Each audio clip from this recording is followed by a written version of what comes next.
Spinoza will talk about the actual ORE training that you'd have to undergo to take the registration exam in the UK.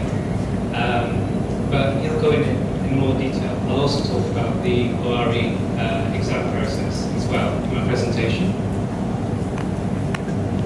Okay, so I'll talk about the options to work in the UK in English-speaking countries. So there is the US, Australia, New Zealand, Canada, and the UK. So you may be considering working in one of those countries. Okay, I can tell you anything you want about the UK, and I will tell you why I think the UK is a good option. Well, my parents come from Gujarat as well, and they emigrated in the 60s to the UK. And there are so many Indians living there, probably about 1.5 million Indians living there. So, we get everything, Indian food, Indian culture, movies. Okay, I'll talk about the earning potential in rupees that you would have of working in the UK. And I'll talk briefly about the immigration process. I can tell you roughly how long it takes, and I'll cover that in more detail in the rest of the presentation. And I'll talk about our company, Smart Dental Care. It's a family-owned business, and we run a group of 34 practices in the UK, and we employ about 90 dentists and therapists, but we're looking to recruit another 15. But we're always growing, so the need is always there to keep recruiting dentists. Okay, now, so what options do you have if you want to leave India? Assuming you don't want to learn a new language, you may want to pick one of the English-speaking countries.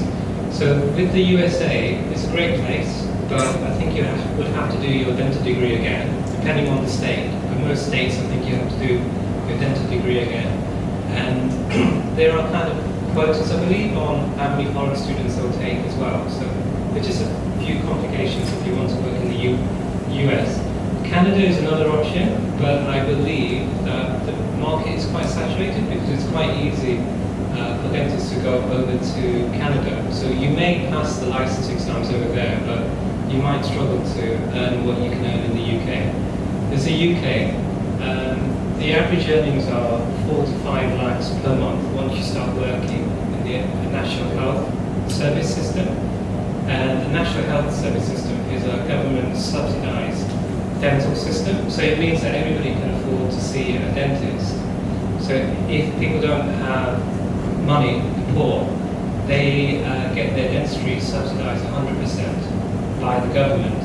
So it means that 60–70% of the population see a dentist, which means there's a lot of demand for dentists because of this system. Okay, and there's Australia, which is an option as well. Oh, hello, please meet you. Please join us.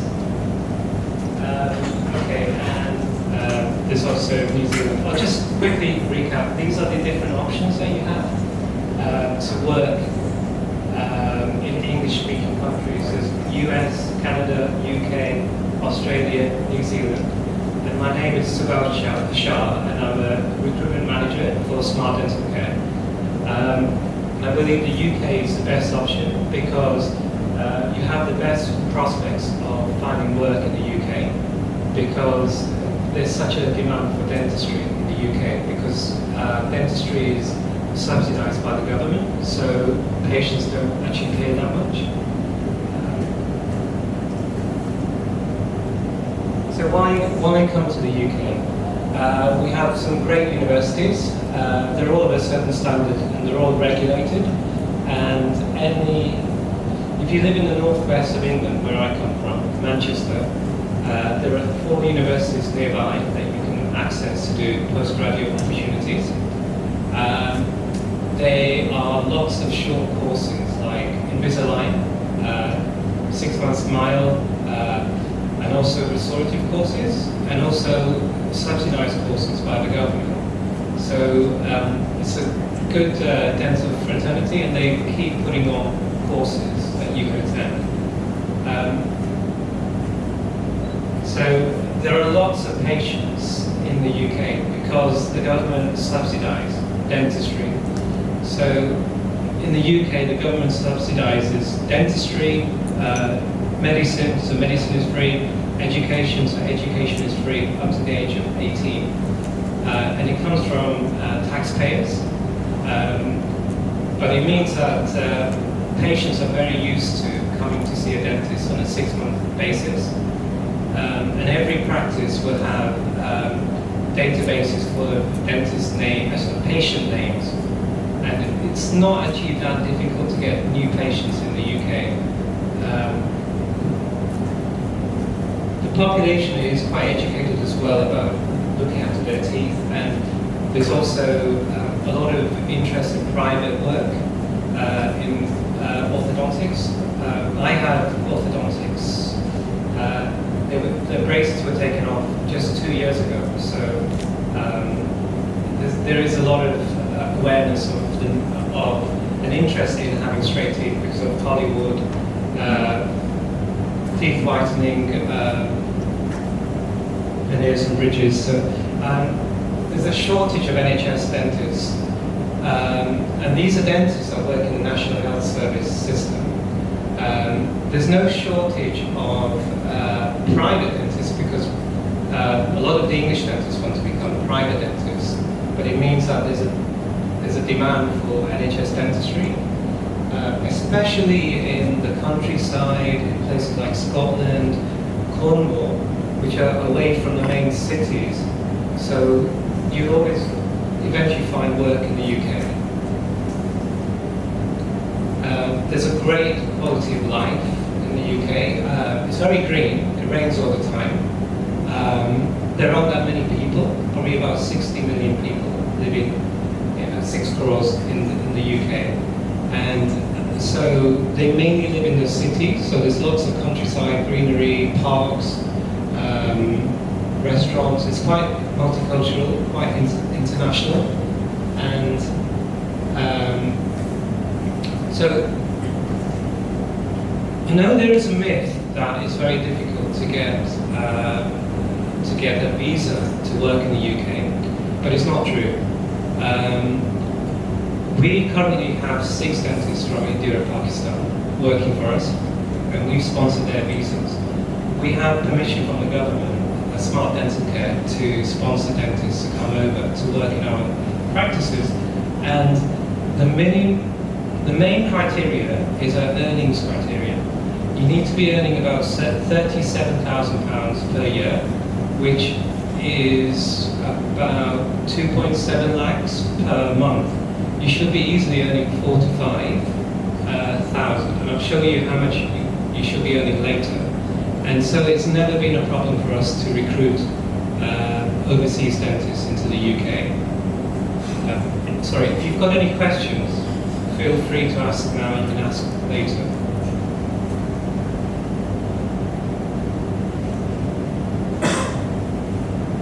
Okay, as I was saying before, there are enough private dentists, but there aren't enough NHS dentists.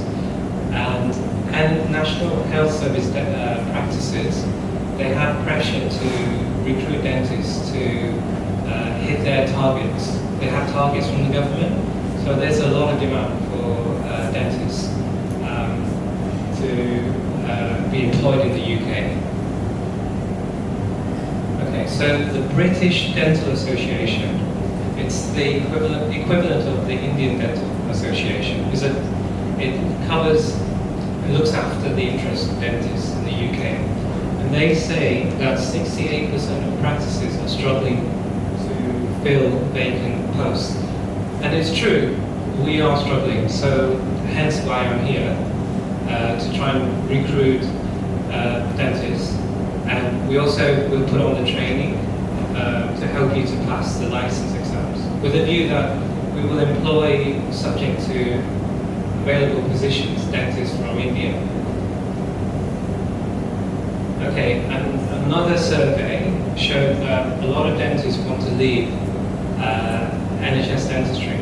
It's because English dentists, they like to become private dentists. lot of our workforce, they've been with us for 8 to 10 years, and they've stayed with us, but what we try and help them do is do more private work, as well as see National Health Service patients. But it is true, a lot of dentists in the UK are in their 50s, so they're thinking about retiring. A lot of dentists coming into the industry are ladies, and so when they have children, they tend to, like my wife, she went part-time. She used to work 5.5 days a week, now she works 4, she prefers to work 3 days a week because of my children. So, and it's true, there is a lot of movement in the UK. There's another reason for movement in dentists in the UK. It's because of Brexit, and it's a crazy decision, but it means that a lot of EU dentists, a lot of EU nationals in the UK, they feel a bit unwelcome, and some of them are thinking about returning to their countries.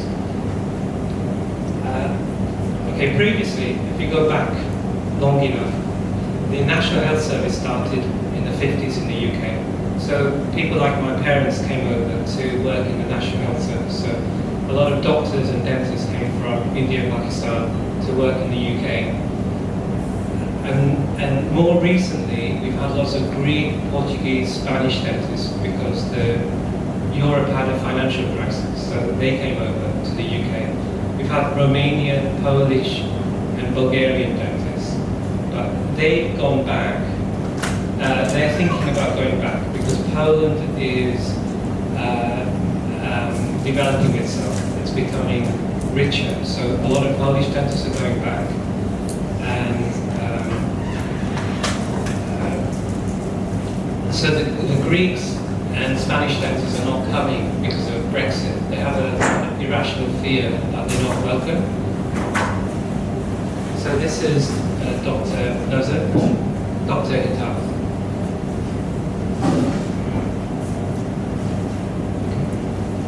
Immigration into the UK is at its lowest level since 2013. And so it's good for people who want to actually come to the UK. And we need your skills, to be honest.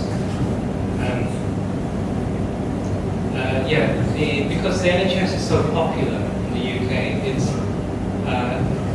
the population loves it because it provides free dentistry to everybody who needs it, or subsidised dentistry. So this is what dentists would earn roughly in the UK. So about 3.6 lakhs per month. If you work independently, if you work as an NHS dentist, you should be earning about 4 lakhs per month. If you're a specialist dentist, you should be earning double, 7 lakhs plus. Okay, so by specialist dentist, I mean somebody who has implant skills. So a lot of our dentists, they earn 10,000 on a regular basis per month. They're self-employed, so they have tax benefits, as you probably do over here. And they generally work about 40 hours a week, Monday to Friday, 9 to 5:30. Very family-friendly hours. So, and they're near the top of society in terms of earnings. Okay, so we can offer you PLBE in a country called Northern Ireland, which is only half an hour by flying from England, and it's part of the United Kingdom. And it's easier to get permission to work in the National Health Service if you work in Northern Ireland.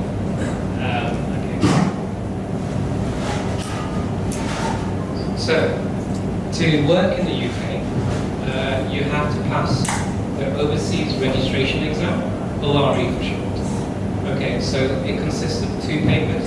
There's a computer-based paper, ORE1, which is multiple choice, and there's ORE2, which is more managing treatment planning, observations, in medical emergencies. That's a 2-day exam.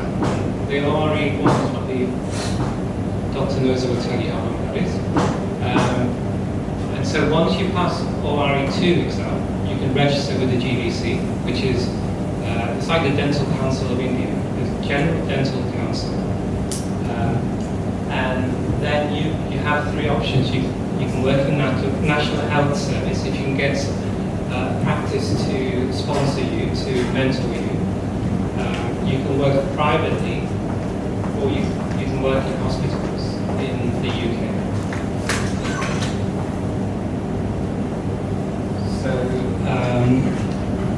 So the ORE1 exam, you can only sit these exams in London. You can take the training over here, but you can sit the exams in London. You can resit up to 4 times.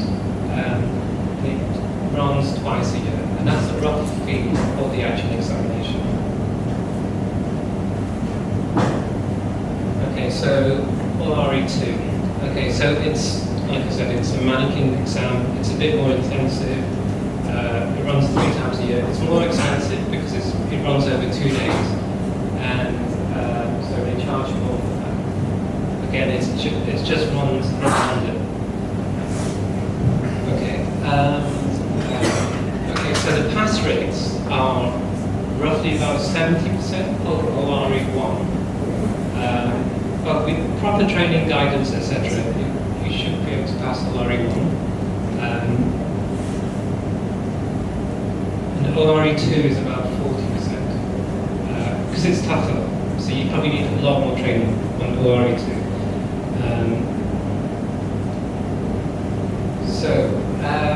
The immigration costs are, for somebody to sponsor you would have to pay about 5.75 lakhs to pay for a 5-year visa. If you have dependents, it's slightly extra. But Smart Dental Care, should we recruit you, we can offer you a package. We can subsidize your visa, so we would pay you back 5,000. So the visa may cost 6,000, but we will pay you back 5,000. 5,000 will be paid back over 5 years, so 1,000 per year. So you'd get most of the cost of your visa back. Your dependents can also work in the UK based on your visa. Okay, so we would offer you full-time work, Monday to Friday. We would use expert immigration lawyers who have helped 7 or 8 dentists to come to the UK using our sponsor's license. We have experience in recruiting associates from abroad. We would give you practice-based induction, computer training. Clinical director Dr. Nozo would also help induct you as well. We can offer you PLBE, which is like BTE, which is the kind of system you would have to pass to work in the NHS system. So we can offer that in Northern Ireland. Just some of our practices, actually. This is head office, one of our practices in a medical health centre.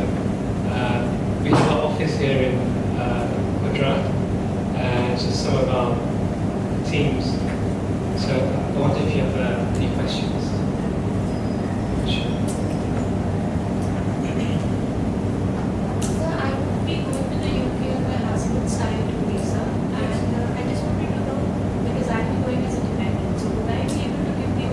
Yeah, you can. The dependent visa? Yes, you can. So I don't need to apply for anything else, maybe the exam at least. And what would be the procedure after that? Like, just in case I'm being hypothetical and saying if I clear it, Yes. What would be the visa procedure after that? Because you're like a tier 2 visa. Yes, so my So husband you- is an orthopedician Okay. and he is got selected into the exchange program very close to your place. Okay. So we'll be at Legal. Okay. We'll be going as dependents on this visa. Okay. I just wanted to know what would be the procedure. Okay, so as a dependent on your husband's visa, you wouldn't need a visa yourself. You can, once you pass the ORE1 and ORE2 exam, you can register with the General Dental Council, and you can start the work in the UK. And only then would my visa change. Well, you would, once your husband gets a tier 2 visa, then you would get a biometric card as a dependent. And it will tell you that you have the right to work in the UK. But then I can't work as a dentist. You can. But once you register as a It's not a student. you can. We have dentists working as a dependent. You can't undergo formal training in a hospital, but you can work as a Alright, so dentist. if I want to pursue a postgraduate course or something like that, I'll have to change the visa. Possibly, yeah, I think so. But it's not really that difficult. Okay. Okay. You know, like smart dental, sponsoring dentist. Yes. When they go there, they haven't actually passed the ORE exam. So, in what capacity do you provide them? What kind of environment is it? Okay. Okay. I mean, how are you supposed to sustain yourself with what you don't have capacity? Okay. It's working there. Sure. It's something like me. Okay. Used. A single mother. Okay. What's going to be my position? in that Okay. situation? So what I would advise is this training would be perfect for you because it will be done in India. And so you can take the training, just when you're ready, fly across, take the exam, pass, come back, take the ORE2 training, go over there, pass, come back, then apply for positions. If you have experience, we would take you. So you can still maintain yourself over here in India, maintain your living, and work towards working in the UK.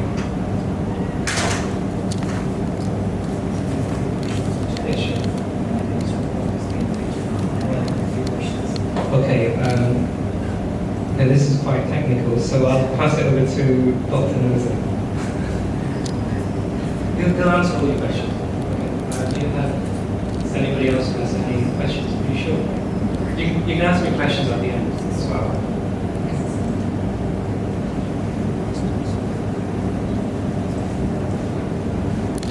I'll say over to Dr. Noza.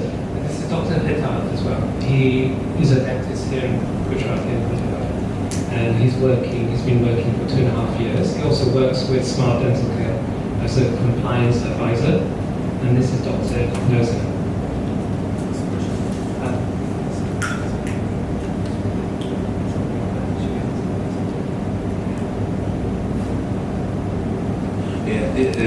This I'm going to speak about the details in my presentation in all of them. So it seems that you were asking about the papers needed to apply for the GDC as an ORE candidate.